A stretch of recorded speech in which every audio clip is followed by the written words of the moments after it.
हाय बच्चों, कैसे हैं आप सभी लोग। आप सभी का ओनली टीचिंग बोर्ड में हार्दिक स्वागत करते हैं।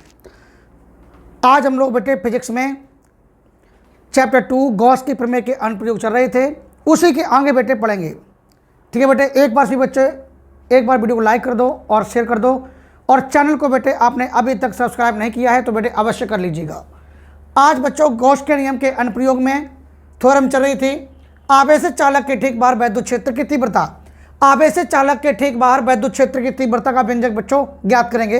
गॉस की प्रमेय के अनुप्रयोग चल रहे थे, उसमें से अगला अनुप्रयोग है आवेशित चालक के ठीक बाहर वैद्युत क्षेत्र की तीव्रता। चलो बच्चों ध्यान दें। अच्छा, यहाँ पर ध्यान दें, कोई भी चालक कैसा होगा, आवेशित होगा, और उस आवेशित चालक के ठीक बाहर बेटे क्या निकालेंगे, वैद्युत क्षेत्र की तीव्रता। दो बोर्ड पे यह बच्चों क्या है, यह एक आवेशित चालक है। यह बेटे क्या है, आवेशित चालक है। यह बेटे क्या है, आवेशित चालक है। जब इस चालक प्लेट को प्लस क्यू आवेश देते हैं बेटे, जब इस चालक प्लेट को बेटा प्लस का क्यू आवेश दिया जाता है तो यह प्लस का क्यू आवेश इस चालक प्लेट के बाहरी सतह पर एक समान रूप से कैसा हो जाता है, वितरित हो जाता है। मान लेते हैं बच्चों, ये प्लेट कितनी, ये प्लेट फर्स्ट है और ये प्लेट कौन सी बच्चों, सेकंड है। इस प्रत्येक प्लेट का पृष्ठ घनत्व कितना है, सिग्मा है। इसकी प्रत्येक प्लेट का बच्चों पृष्ठ घनत्व कितना है, सिग्मा है। इसके प्रत्येक प्लेट का बच्चों पृष्ठ घनत्व कितना है, सिग्मा है। अच्छा ध्यान दें, माना अनंत विस्तार की एक समतल आवेशित चालक प्लेट जो निर्वात अथवा वायु में स्थित है। माना अनंत विस्तार की आवेशित चालक प्लेट जो निर्वात अथवा वायु में स्थित है। जब बच्चों इस प्लेट को प्लस का क्यू आवेश देते हैं, मतलब जब इस प्लेट को संपूर्ण आवेश दिया जाता है तो वह संपूर्ण आवेश इस प्लेट के प्लेट 1 और प्लेट 2 अर्थात इस प्लेट के भारी पृष्ठों पर एक समान रूप से कैसा हो जाता है बेटे, एक समान रूप से आवेशित अर्थात वितरित हो जाता है। हमें इस प्लेट के जस्ट निकट वैद्युत क्षेत्र की तीव्रता ज्ञात करनी है। प्लेट के जस्ट ठीक बाहर वैद्युत क्षेत्र की तीव्रता ज्ञात करनी है। तो मैंने मान लिया, माना प्लेट के बाहर कोई बिंदु बच्चों क्या है, P है। प्लेट के ठीक बाहर एक बिंदु P है। इसी बिंदु P पर बेटे वैद्युत क्षेत्र की तीव्रता ज्ञात करेंगे। चूंकि बच्चों आप सभी जानते हैं जो प्लेट 1 है, यह प्लेट 1 कैसी है, धन आवेशित प्लेट है, और धन आवेशित प्लेट के कारण बिंदु P पर वैद्युत क्षेत्र कहाँ होगा, प्लेट से बाहर, प्लेट से बाहर हो जाएगा। तो अर्थात प्लेट 1 के द्वारा उत्पन्न वैद्युत क्षेत्र बिंदु P पर कहाँ होगा, प्लेट से बाहर होगा। चूंकि प्लेट 2 ये भी कैसी बच्चों, धनावेशित प्लेट है। जब प्लेट 2 धनावेशित है तो प्लेट 2 के द्वारा प्लेट 2 के कारण इस बिंदु P पर वैद्युत क्षेत्र आवेश से बाहर होगा। तो यानी कि जो वैद्युत क्षेत्र E2 है, यह वैद्युत क्षेत्र E2 इस प्लेट 2 के द्वारा भी कहाँ होगा बेटा, बाहर होगा। क्यों, क्योंकि प्लेट 2 बेटे धनावेशित है। अच्छा, अगर कोई प्लेट धनावेशित है तो उससे उत्पन्न वैद्युत क्षेत्र प्लेट से बाहर होगा। तो प्लेट 1 के द्वारा बिंदु P पर वैद्युत क्षेत्र कहाँ होगा, बाहर की तरफ, और प्लेट 2 के द्वारा बिंदु P पर वैद्युत क्षेत्र कहाँ होगा, बाहर की तरफ। क्यों, क्योंकि दोनों प्लेट कैसी बच्चों, धनावेशित हैं। तो प्लेट 1 के द्वारा और प्लेट 2 के द्वारा बिंदु P पर हम क्या निकालेंगे बच्चों, वैद्युत क्षेत्र ज्ञात करेंगे। अच्छा, यहाँ पर ध्यान दें, तो इसकी एक बार थ्योरी बच्चों समझ लो, इसकी एक बार थ्योरी को समझेंगे। माना कोई अनंत विस्तार की समतल चालक प्लेट, माना अनंत विस्तार की क्या बच्चों, एक समतल चालक प्लेट है, और यह प्लेट निर्वात अथवा वायु में स्थित है। यह जो प्लेट है बेटे निर्वात अथवा वायु में स्थित है। जब इस प्लेट को बच्चों प्लस क्यू आवेश दिया जाता है, जब इस प्लेट को प्लस का क्यू आवेश दिया जाता है तो वह प्लस का क्यू आवेश इस प्लेट के भारी पृष्ठों पर एक समान रूप से कैसा हो जाता है बेटे, वितरित हो जाता है। चूंकि प्रत्येक प्लेट का बेटा पृष्ठ घनत्व कितना है, सिग्मा है। चूंकि प्रत्येक प्लेट का पृष्ठ घनत्व तो सिग्मा है, हमें बेटे प्लेट के ठीक बाहर, मैंने प्लेट के ठीक बाहर एक बिंदु P माना है। इसी बिंदु P पर हम वैद्युत क्षेत्र की तीव्रता ज्ञात करेंगे।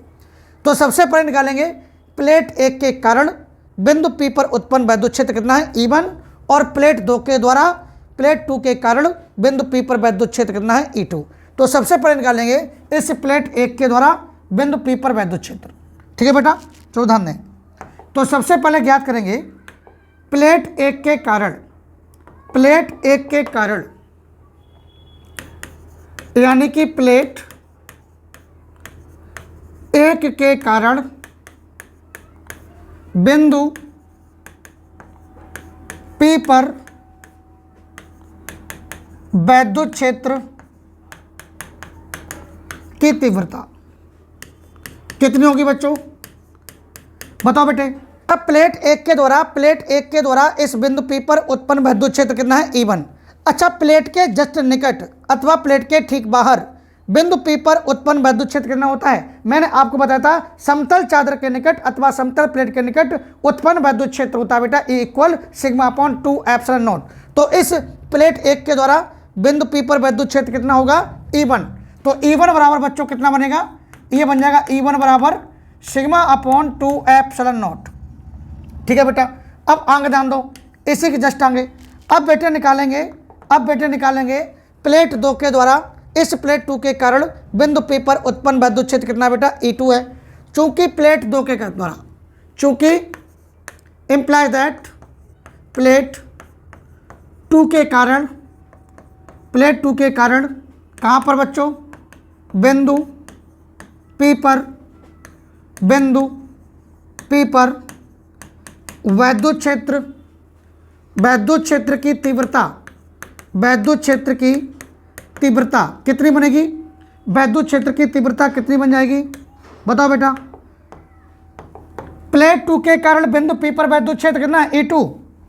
तो जहां पर E1 है यहां पे कितना हो जाएगा, E1 के स्थान पे हो जाएगा बेटा E2।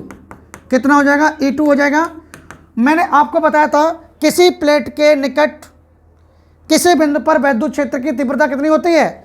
अच्छा, किसी प्लेट के निकट किसी बिंदु पर वैद्युत क्षेत्र की तीव्रता होती है E बराबर सिग्मा अपॉन 2 एप्सिलॉन नॉट। तो बेटे प्लेट 2 के द्वारा भी, जो प्लेट 2 के कारण भी बिंदु P पर वैद्युत क्षेत्र की तीव्रता कितनी होगी, सिग्मा अपॉन बेटे 2 एप्सिलॉन नॉट।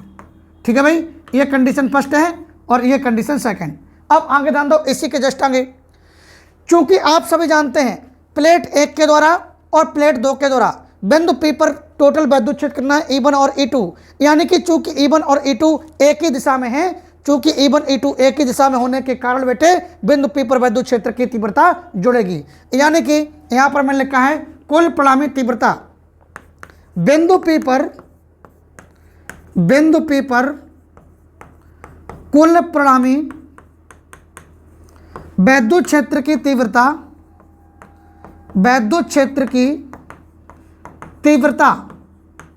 कितनी बनेगी बच्चों, E बराबर E1 और प्लस कितना E2।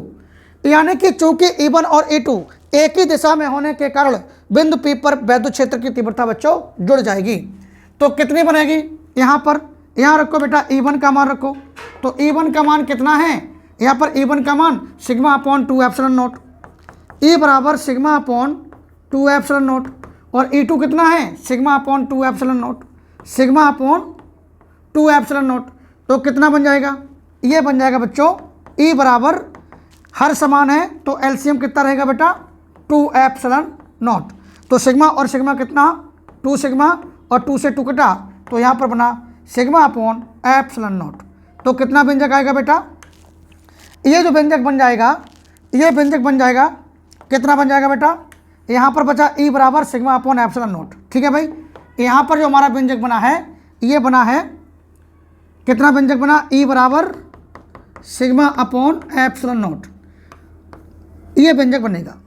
ठीक है बेटा, तो यानी कि आवेशित चालक के ठीक बाहर, अगर कोई भी चालक आवेशित है तो आवेशित चालक के ठीक बाहर किसी बिंदु पर वैद्युत क्षेत्र की तीव्रता कितनी बनेगी, E बराबर सिग्मा अपॉन एप्सिलॉन नॉट। इसी प्रकार की वीडियो देखने के लिए आप हमारे चैनल को अवश्य लाइक और शेयर अवश्य कर दो, और अगर आपने अभी तक बेटे चैनल को सब्सक्राइब नहीं किया तो अवश्य कर लीजिएगा। मिलते हैं नेक्स्ट अगली वीडियो में। जय हिंद।